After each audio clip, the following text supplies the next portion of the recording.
नमस्कार दोस्तों, स्वागत है आप सभी का आज हमारे इस खास रिपोर्ट में। आज इस खास रिपोर्ट में हम बात करेंगे राहुल गांधी की। राहुल गांधी के सफलताओं से ज्यादा असफलताओं को लेकर के चर्चा है।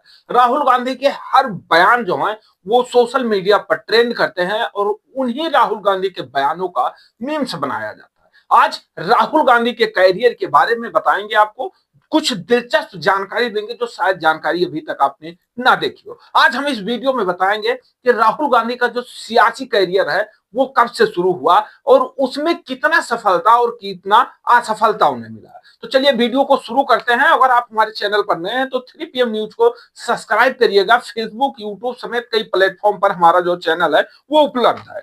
आपको अगर बताएं कि राहुल गांधी की जो शुरुआती राजनीतिक सफर है, कहीं ना कहीं वो शुरुआती राजनीतिक सफर ही कमजोर नजर आने लगा था। क्योंकि अगर शुरुआत कहते हैं कि अगर मकान की नींव अच्छी पड़ती है तो शायद मकान भी अच्छा बनता है, लेकिन अगर नींव टेढ़ी हो जाती है तो मकान कभी सही नहीं बन पाता है। और ये चीज कहीं ना कहीं राहुल गांधी के राजनीतिक करियर पे आता है। राहुल गांधी के राजनीतिक करियर, सफलताओं और असफलताओं को लेकर आज कुछ आपको ऐसी जानकारी देंगे जो शायद आपने अभी तक ना सुनी हो। राहुल गांधी ने अपना जो करियर है वो शुरू किया था 2004 से। जी हाँ, 2004 से राहुल गांधी ने राजनीति में एंट्री ली थी और राहुल गांधी ने वहीं से कहा था कि अब राजनीति में हम बड़ा घमासान करने वाले।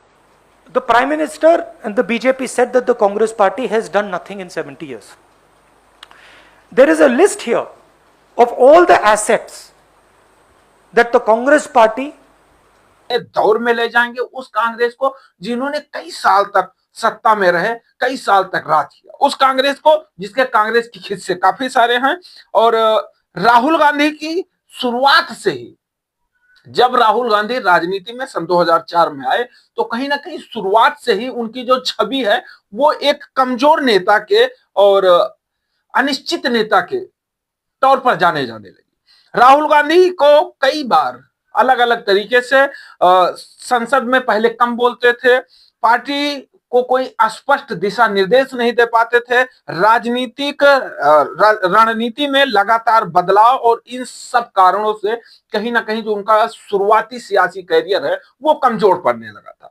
बात धीरे धीरे बढ़ने लगी और फिर 10 साल बाद जब आया सन 2014 तो सन 2014 में लोकसभा का चुनाव हुआ और कांग्रेस के लिए ऐतिहासिक हार साबित हुआ। जी हाँ, ऐतिहासिक हार कांग्रेस के लिए जो है वो हुआ। और उस समय एक नया चेहरा आया था जो था गुजरात के मुख्यमंत्री और देश का प्रधानमंत्री बनने का जो चेहरा सबके दिलों पर राज करने लगा। हर तरफ बच्चे से लेकर बूढ़े तक जुबा पर एक ही नाम आता था और वो था नरेंद्र मोदी। नरेंद्र मोदी कौन थे? गुजरात के मुख्यमंत्री थे, लेकिन उसी समय राहुल गांधी कांग्रेस के प्रमुख प्रचारक थे। That is the phenomena of Narendra Modi ji. He is trying to drive the car and he only looks in the rearview mirror and then he does not understand. पद के लिए तो उस समय एक ऐसा युवा जिसके परिवार के लोगों ने कई साल तक सत्ता में राज किया,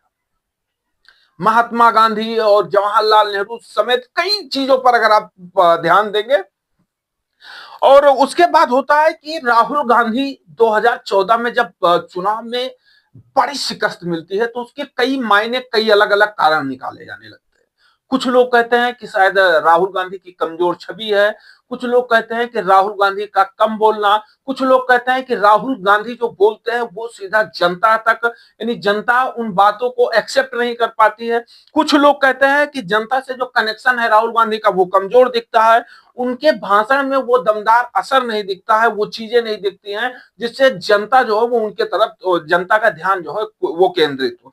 जब राहुल गांधी एक तरफ कम असरदार दिखाई देते हैं तो दूसरी तरफ जो एक नया चेहरा गुजरात के मुख्यमंत्री से देश में आता है प्रधानमंत्री पद के लिए, वो था नरेंद्र मोदी जी का। और वो कहीं ना कहीं उनके बातों से देश का बूढ़ा और बच्चा सब उनकी तरफ, उनका ध्यान जो है वो आकर्षित होने लगता है। और उसके बाद में कांग्रेस को सिर्फ 44 सीटें मिलती है, पूरे देश भर में सिर्फ 44 सीट। और उस कांग्रेस पार्टी को जो सत्ता में अपना झंडा गाड़कर बैठी थी, जो लग रहा था बड़े बड़े पार्टियों को कि शायद इसे हिलाना मुश्किल ही नहीं, नामुमकिन है। अटल बिहारी वाजपेयी से लेकर कई ऐसे लोग थे। अटल जी भी कहते थे कि हाँ, कांग्रेस एक मजबूत पार्टी है और इसे हटाने के लिए काफी संघर्ष करना, काफी मेहनत करना पड़ेगा। और उसके बाद 2014 के बाद 5 सालों के बाद आता है समय 2019। जब 2019 का समय आता है तब फिर एक नई उम्मीद जगती है कि शायद वो युवा चेहरा जो 2014 के चुनाव में पूरी तरीके से पृष्ठ हो गया है, कांग्रेस वो पार्टी पृष्ठ हो गई है, वो शायद एक नई उम्मीद दिखाए। नोटबंदी कोई गलती नहीं थी, नोटबंदी आपके ऊपर आक्रमण था, नोटबंदी आपके पैर पर कुल्हाड़ी मारी गई थी। गलतफहमी में मत आइए, ये जानबूझ के आपको नष्ट करने के लिए, आपको खत्म करने के लिए और सबसे बड़े बिजनेस के लिए रास्ता खोलने का तरीका आकर्षित करेंगे और लोगों का जो ध्यान है, जनता का ध्यान है, वो जो है वो आकर्षित होगा और 2019 के चुनाव में बहुमत के साथ सत्ता में आएगी। लेकिन होता क्या है साथियों, 2019 में कांग्रेस को उम्मीद थी कि 5 सालों की आलोचनाओं का फायदा मिलेगा, पर ऐसा नहीं हुआ। कांग्रेस फिर बड़ी हार झेल गई। सबसे बड़ा झटका जब लगा जब राहुल गांधी अमेठी से चुनाव हार गए।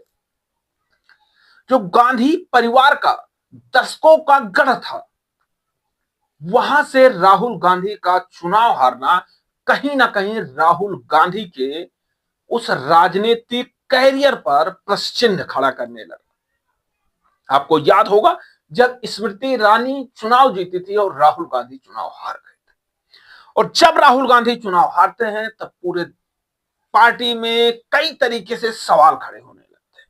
कहा जाने लगता है कि शायद अब कांग्रेस पार्टी धीरे धीरे समाप्ति की तरफ जा रही।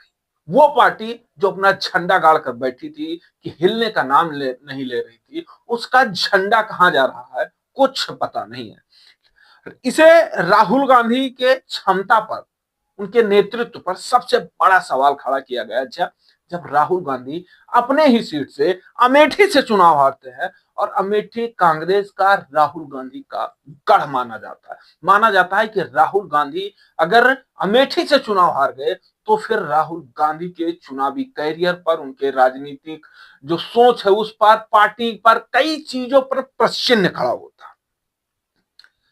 लेकिन होता क्या है, एक नेतृत्व होता है हर चीज का, शायद नेतृत्व में अस्पष्टता ना होने के कारण कांग्रेस पार्टी लगातार धीरे धीरे धीरे धीरे करके, और जो अपना पकड़ है,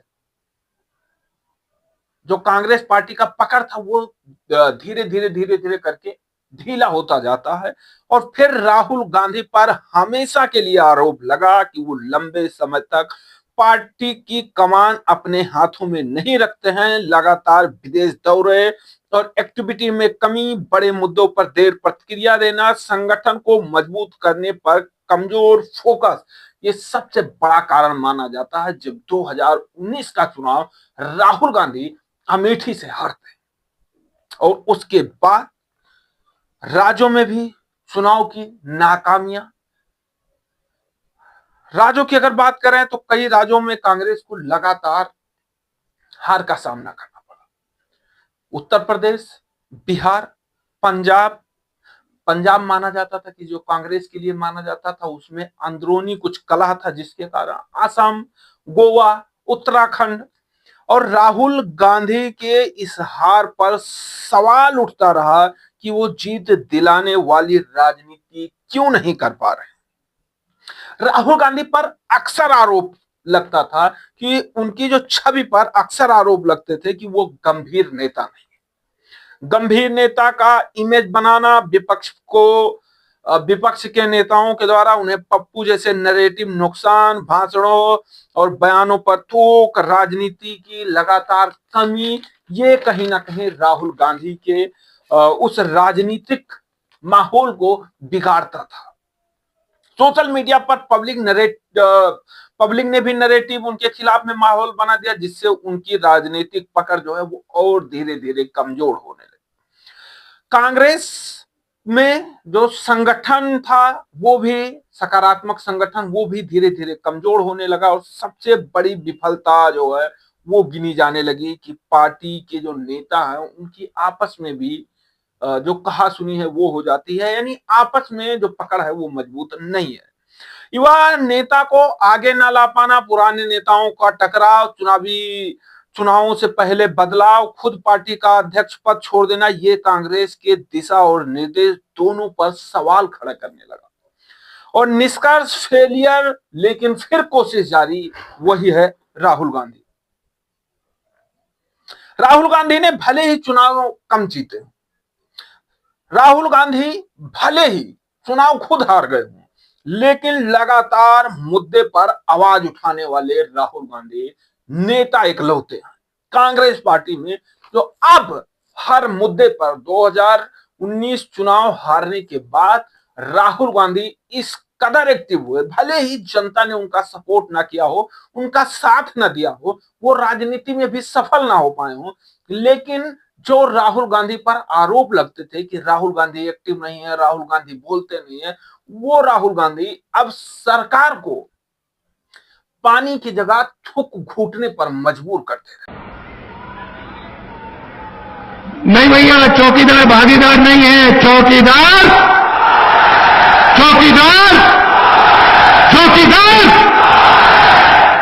कैंपेन जो चलाया भारत जोड़ो यात्रा से कांग्रेस पार्टी जो धीरे धीरे समाप्ति की तरफ जा रही थी, उसे एक नई उम्मीद जगी और कांग्रेस पार्टी जो है वो फिर बढ़ने लगी आगे की तरफ। और किसानों के मुद्दे, महंगाई, बेरोजगारी समेत कई ऐसे मुद्दे हैं जिस पर जब राहुल गांधी एक्टिव होने लगे तो कहीं ना कहीं उनकी पार्टी भी एक्टिव होने लगी। और हालांकि राजनीतिक विशेषज्ञ कहते हैं कि उनकी सबसे बड़ी चुनौती को मजबूत करना जनता से सीधा कनेक्शन माना जाता है। अभी भी राजनीतिक विशेषज्ञ कहते हैं कि अगर राहुल गांधी को चुनाव जीतना है, अगर राहुल गांधी को सत्ता में आना है, तो जनता से संवाद करना पड़ेगा। और उसके बाद जो राजनीतिक विशेषज्ञ सोचते हैं, ये राहुल गांधी सोचने लगे। और राहुल गांधी चाहे वो जूता पॉलिश हो, नाई हो, धोबी हो, किसी के पास, हर किसी के पास जाकर, युवाओं के पास बैठकर हर युवाओं से हर मुद्दे पर वो बात करने लगे और वो जानने लगे कि हमें पार्टी को आगे बढ़ाने के लिए और खुद चुनाव जीतने के लिए क्या कुछ करना है।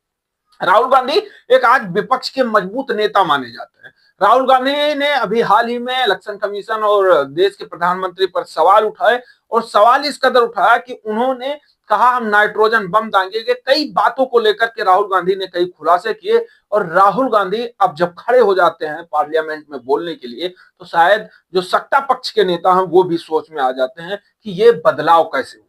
हालांकि कांग्रेस पार्टी को भी वो सफलता नहीं मिल पाई है, या राहुल गांधी नहीं दिला पाए हैं जिस सफलता की उम्मीद है। लेकिन राहुल गांधी जो पिछले 2019 से पहले के राहुल गांधी थे, अगर आज के राहुल गांधी में अगर आप देखेंगे तो उस समय राहुल गांधी जो थे वो 30% से, और आज जो राहुल गांधी है वो लगभग 80% है। यानी अगर राहुल गांधी में कमी है तो सिर्फ 20% की, कि वो जनता से जुड़ करके जनता की बातों को समझेंगे और अपनी बात जनता तक पहुंचाएंगे और समझाएंगे।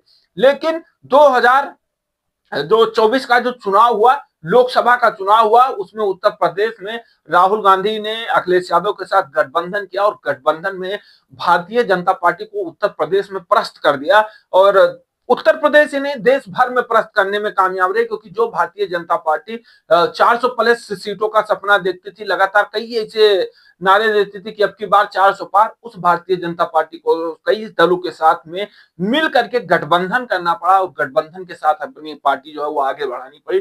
तो इसका श्रेय जो है वो कहीं ना कहीं चाहे वो अखिलेश यादव को मान ले या राहुल गांधी को मान ले, इन नेताओं पर जाता है। अब साथियों, अगर आपको ये वीडियो और राजनीतिक कैरियर के राहुल गांधी के अगर आपको कुछ जानकारी है तो आप हमें कमेंट बॉक्स में कमेंट करके बता सकते हैं, उन चुनौतियों को, गलतियों को, रिपोर्ट को जिन्होंने कैरियर में प्रभावित किया। और आपकी राय क्या है कमेंट बॉक्स में हमें जरूर बताएं, क्योंकि आपकी राय जानने के लिए हम ये मेहनत करते हैं। अगर आपको वीडियो पसंद आए चैनल को सब्सक्राइब करिएगा, वीडियो को लाइक करिएगा, दोस्तों के पास शेयर करिएगा और अपनी राय जरूर दीजिएगा कि वीडियो कैसे लगा और राहुल गांधी का जो कैरियर है उसमें राहुल गांधी अपने कैरियर में क्या कुछ कर सकते हैं जिससे बेहतर हो।